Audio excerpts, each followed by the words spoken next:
Mətnin tərkib hissələrini əhatə edən plan bəndləri tərtib edin. Giriş, əsas və nəticədən ibarət plan yazmalıyıq. Mətnin girişinə nəzər salsaq, birinci abzasdır girişimiz və burada görürük ki, balıq qulağını taparkən bizdə hansı təəssüratlar oyanır?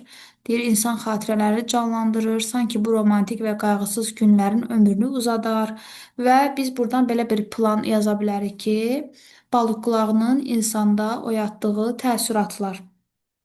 Bunu plan kimi yaza bilərik. Daha sonra əsas hissəmiz genişdir. Göründüyü kimi 2, 3, 4-cü abzasları əhatə edir və biz burada balıq qulağından gələn səslər haqqında müxtəlif fərziyyələr görürük. Ona görə belə bir plan yaza bilərik ki, balıq qulağı haqqında olan fərziyyələr və yaxud da hansısa bir 3-cü abzasa aid bir plan yaza bilərik. Aparılan eksperimentlər, balıq qulağı haqqında aparılan eksperimentlər, daha sonra yaza bilərik ki, idmançının təcrübədən keçməsi, bu hissəyə aid bir fikir götürüb yaza bilərik və s.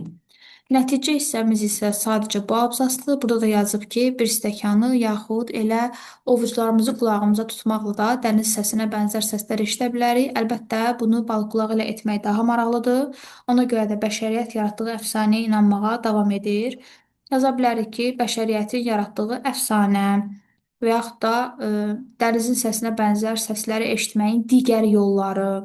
Bunları da nəticə hissəsinə yaza bilərik.